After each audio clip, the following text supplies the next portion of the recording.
till how is Oklahoma State not playing any Texas school? They're playing Houston. So they are playing a Texas school. But, yeah, that's very interesting. They do have Oklahoma on there, so they didn't split up Bedlam. I didn't think that they would, but they don't play Texas.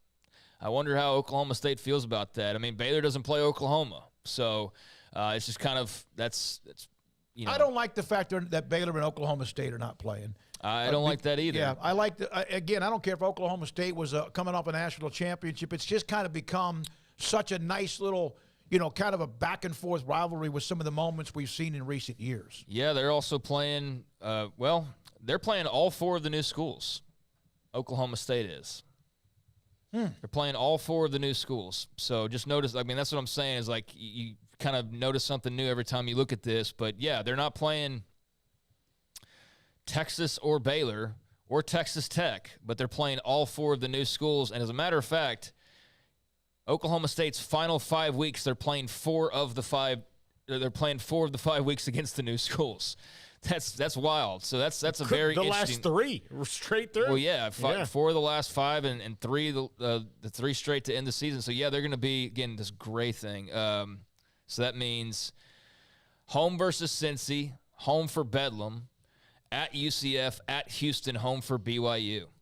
So, yeah, that's a very interesting last 5 weeks for Oklahoma State with their Bedlam rival and then all 4 of the brand-new schools to the mix as part of that. But, yeah, no Baylor, no Texas Tech, no Texas. Oklahoma State fans, I'm curious to hear how they feel about this schedule.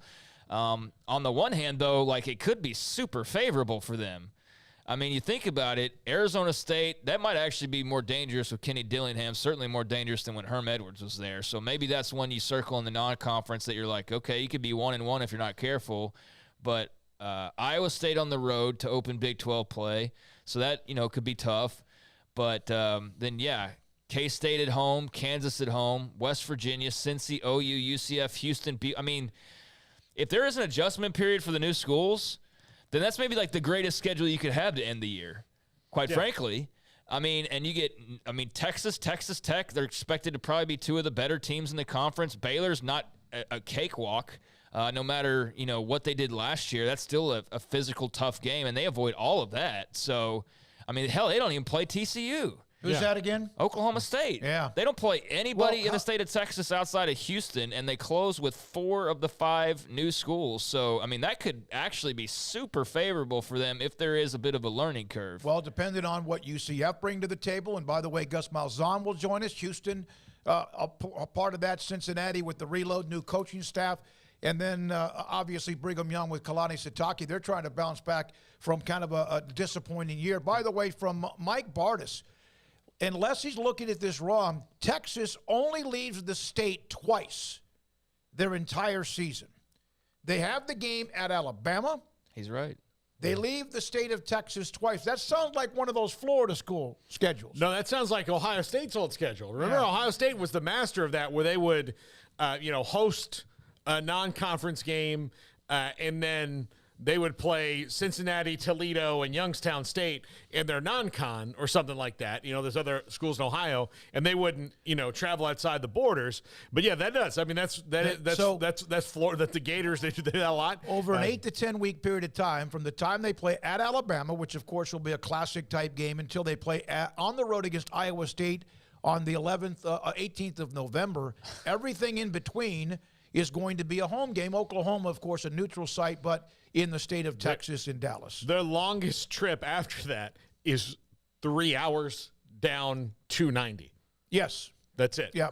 To Houston. They don't leave Texas other than from week 2 to week 13. Yeah. No, absolutely. With the bye week in between all of that. What are y'all doing over there in the Big 12 offices? They're leaving.